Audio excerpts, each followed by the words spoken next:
Pessoal, primeiro agradecer o convite, tá? Agradecer todo o time da Muralha pela oportunidade de estar aqui. Eu sou mineiro de Governador Valadares. Comecei minha trajetória, vamos dizer assim, profissional, mas a minha até de educação superior na Universidade Federal de Viçosa, no curso de Engenharia Ambiental. Então, assim, na época, se a gente voltar aí até 2007, eu me lembro, assim, vagamente de, em vários momentos, meus pais falando para mim, a profissão do futuro. Hoje, em 2024, 2025, esse futuro ainda não chegou, né? Não da maneira como era pintado lá na época. Mas eu comecei, então, em 2007 e percebi ao longo da universidade que a maneira como a gente é educado, ou a educação formal que a universidade nos proporciona, ou estava me proporcionando naquele momento, era basicamente, eu estava sendo treinado cada vez mais para passar em prova, né? Então, ora ali nos semestres ao longo da universidade, ou até mesmo olhando para quem estava se formando, né? Então, quando eu olhava para frente ali para as pessoas que estavam se formando, quais eram o critério de sucesso dessas pessoas, né? E na maioria das vezes era passar em um concurso público. E aí no meio da faculdade eu percebi que não era isso que eu queria, né? Não era isso o que eu entendia que iria me deixar bem ao longo da minha vida. Então eu tive uma primeira grande decisão justamente em Viçosa, na Universidade Federal, que foi como reverter isso, ou como mudar essa direção.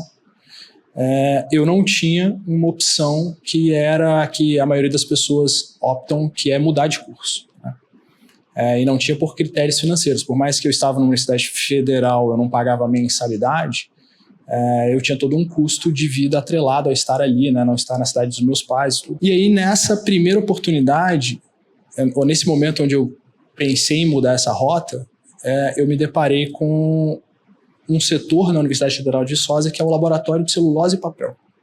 É um departamento dentro de uma das disciplinas que tem na universidade, mas era um laboratório focado em tecnologia e que tinha um acesso muito grande às indústrias de celulose e papel no Brasil inteiro. Eu trabalhei de graça lavando vidraria nesse laboratório durante 6 meses.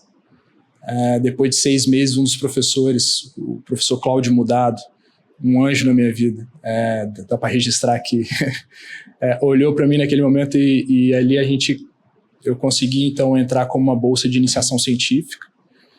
Isso já começava até a me aliviar financeiramente naquele período.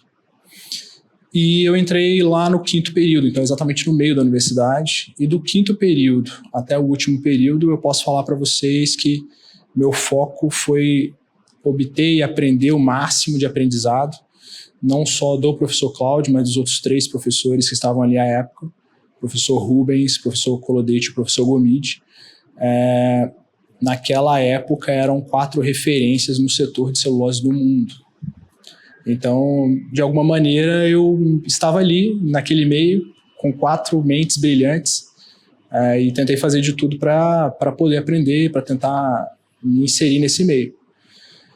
Isso foi com que, no final do curso, eu tive a oportunidade de fazer vários estágios, né, ao longo desse tempo. Então, estágios de verão, e também de ir uma semana ou outra em uma dessas indústrias para coletar informações, resolver alguns problemas e poder apoiar esses professores. E aí eu fui descobrindo que isso poderia sim ser um caminho a ser seguido. Ao final da graduação eu fui para o Chile, então minha primeira experiência profissional, meu primeiro emprego foi no Chile, numa empresa de celulose e papel chilena, numa cidade que se chama Licantén, minúscula, então uma microcidade, fica ao sul de Santiago. A minha primeira experiência profissional foi lá, eu passei 8 meses no Chile, morando nessa cidade. Foi uma super experiência, tenho certeza que isso me abriu portas em todos os outros lugares onde eu fui. Mas que depois de 8 meses, quando eu olhei para trás e olhando para as oportunidades que começavam a surgir, eu entendia que fazia todo sentido voltar para o Brasil. E naquele momento a oportunidade que eu tinha era para também uma outra empresa de celulose situada no estado do Paraná. Então, a primeira oportunidade que eu tive, então eu fui para essa empresa. Morei no Paraná, no interior do Paraná, por 3 anos e meio. E aí, nesse sentido, em 2015, final de 2015, surge uma vaga no LinkedIn. E aí eu vou lá de forma despretensiosa, aplico todo aquele processo de currículo e faço a entrevista. E aí, em janeiro de 2016, eu me mudo para Aracruz, no Espírito Santo, e aí faço parte, então, do time Suzano a partir desde 2016. Eu vim para Suzano em 2016, minha trajetória ela começa num cargo técnico, eu vim para o cargo de especialista, então eu era um especialista num setor, né, da indústria aqui de Aracruz. Fiquei nesse cargo durante 3 anos e meio, aproximadamente. Quando, então, alguns desafios vão surgindo e de especialista fui para consultor. Na prática, muda só a amplitude do que eu respondia naquele momento, mas ainda continua um cargo de gestão de processos, né? Então, um cargo que a gente chama de técnico. E à medida com que fui amadurecendo, oportunidades foram surgindo, a Suzano é um mar de oportunidades. Em 2019, eu assumo meu primeiro cargo de gerência na Suzano Aracruz. E de 2019, em um cargo de gerência até hoje, em áreas diferentes, né, caminhando ali ao longo do processo, tentando apoiar, ajudar as pessoas aonde eu posso ser mais útil. Mas desde 2019, então, no cargo de gestão de pessoas, gestão de impacto de processo.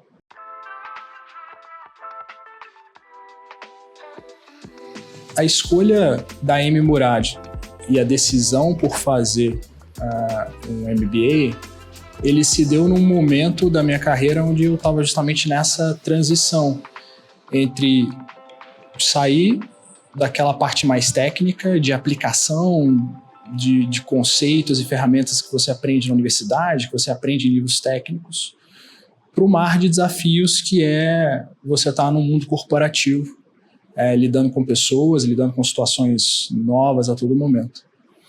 E aí é quando eu percebi que as ferramentas que eu aprendi na universidade, elas não me serviam mais para o caminho que eu queria percorrer. Diagnosticado isso, né, você vai para aquele processo de pesquisar na internet, ouvir pessoas, né?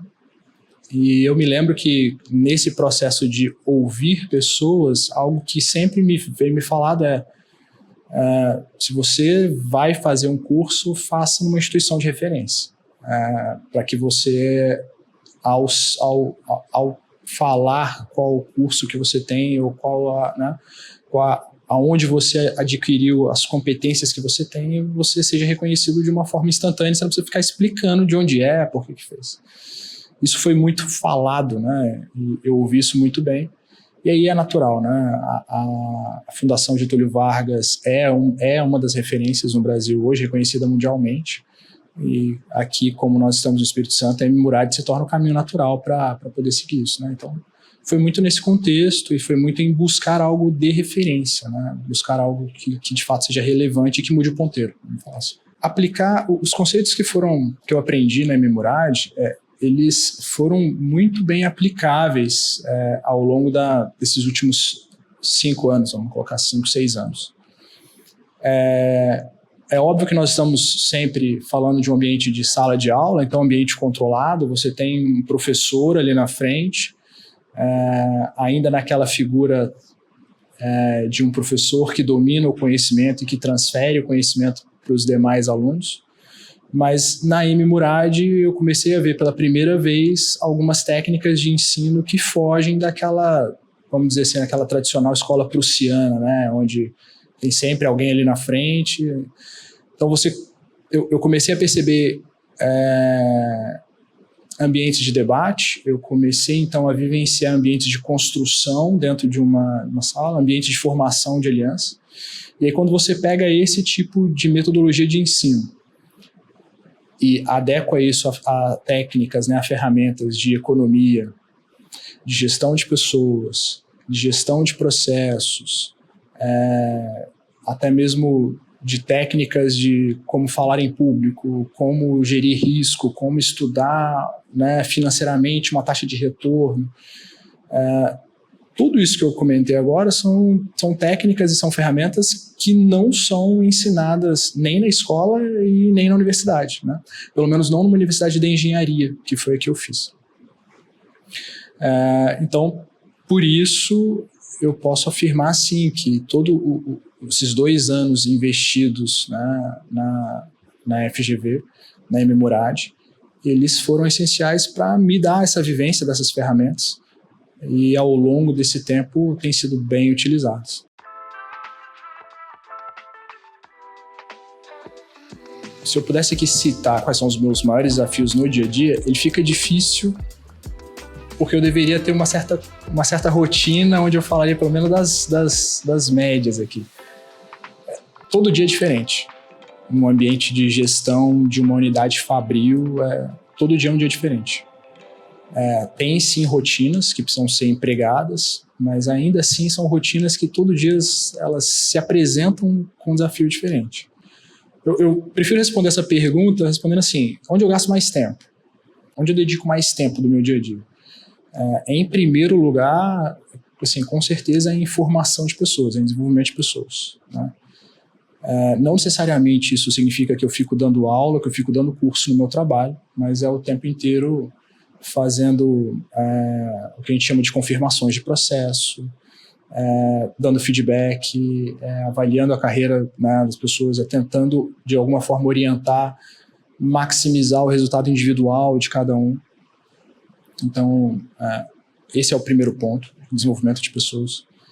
Em segundo lugar, eu colocaria gestão de pessoas, e aí gestão de pessoas muito mais na gestão, não de desenvolvimento, mas na gestão, vamos colocar talvez gestão de conflitos, ou a gestão de itens, né, de rotina que acontece no dia a dia. Muitas vezes algum colaborador está doente, muitas vezes algum colaborador precisa de uma ajuda diferente daquilo que sai do normal, ou muitas vezes alguém precisa só conversar e você está ali para isso, né? Esses 2 itens são de fato que gastam mais tempo, e aí acho que esse seria uma versão mais pessoas, né, de onde se dedica mais tempo. Mas acho que não dá para esquecer que uma unidade industrial do tamanho que é a Suzano, ela requer todo um aparato técnico também para ser gerido, né? E aí, quando eu olho para o aparato técnico, sem sombra de dúvidas, o maior tempo é em evitar riscos e gerir riscos. Então, sempre pensando no amanhã, né? Qual que é o risco que está se apresentando aqui que pode, de alguma forma, gerar uma parada do processo produtivo, ou qual o risco, seja para a segurança das pessoas, ou um risco ambiental que de alguma maneira aumentou aqui, a gente precisa se antecipar antes que aconteça alguma coisa. Isso é algo que a Suzano sempre desafia, não só a mim, mas todos que estão lá dentro, né? Se antecipar. Se antecipar a problemas, às vezes é até mais fácil você ser reativo a problemas, o problema aconteceu. Vai ser mais caro, vai ser mais doloroso e tem os seus impactos. Então, se antecipar faz parte do dia a dia, e aí, falando tecnicamente, é onde eu mais invisto tempo.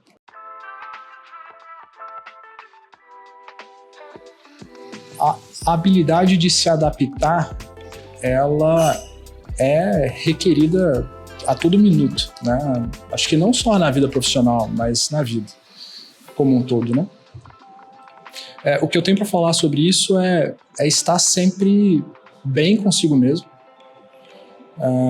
Eu acho que todos nós aqui sabemos como nós nos sentimos quando estamos estressados ou estamos, de alguma forma, deprimidos ou frustrados com alguma coisa.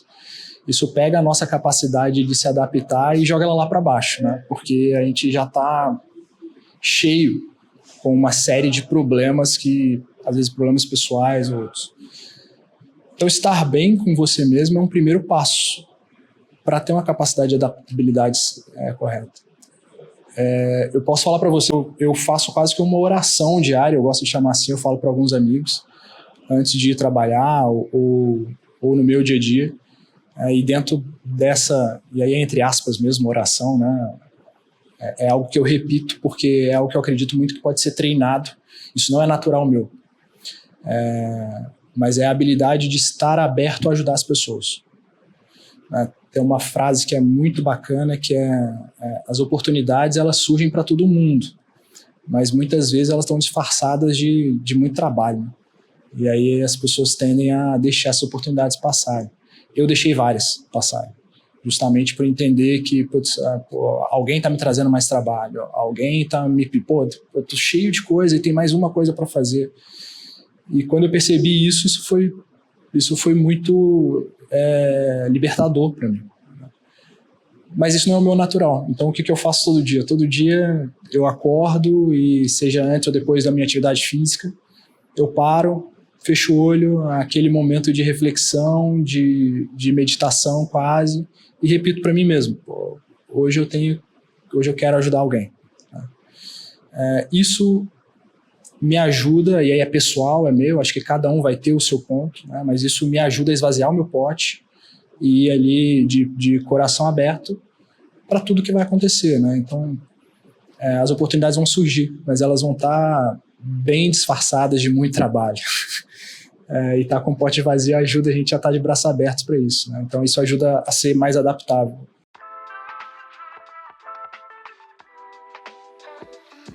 Eu acredito muito na inovação. E aí, pessoalmente, a minha visão sobre inovação, ela se passa num ambiente que precisa ser descentralizado. Então, o que eu quero dizer com descentralizado? É muito natural de nós gestores, de nós líderes, muitas vezes nas melhores das intenções, querermos centralizar tudo que acontece em nossas áreas, em nossas equipes, naquele instinto meio que protetor, sabe? E esse instinto de protetor você acaba infantilizando muitas pessoas, porque as pessoas começam a ficar treinadas a te pedir permissão para tudo. Tive essa ideia, posso fazer ou não? Ou estou pensando nisso, você acha que vai dar certo ou não?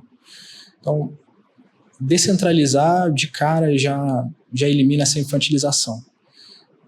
Não vai dar resultado no primeiro momento, justamente porque a rapaziada que está ali ainda infantilizada começa a entrar num processo de maturação, de maturidade. Isso leva tempo, né? E o que eu tenho percebido é que ao longo do tempo você começa a se surpreender com quão intenso o processo de inovação ele vai se tornando dentro da sua equipe. E eu acho que é isso. Se nós de fato somos líderes focados em desenvolver pessoas, em cada vez mais ter pessoas melhores do que nós mesmos, né, em nosso time, é natural que as pessoas comecem a te surpreender com o que eles são capazes de fazer, com o que eles pensam, com a maneira como eles têm de resolver problemas. Então, como que eu faço essa descentralização? Dando autonomia. Dando autonomia, e lembra que eu comentei antes, né, gerir risco está dentro disso também. Então, dar autonomia e olhar para frente e falar assim, caso dê errado, o risco vai ficar contido aqui, então é importante tomar essa ação para não deixar isso escapar. Mas, cara, vai lá e faz, né? E aí as pessoas começam a ter maturidade, começam a inovar, isso começa a ficar tão grande que nem se você quiser mais você consegue controlar e centralizar de novo, e você olha para o lado e fala assim, talvez essa galera nem precisa mais de mim aqui, né, para continuar rodando isso. Mas isso é libertador, isso é bom, isso é gratificante, né? Que bom que isso acontece.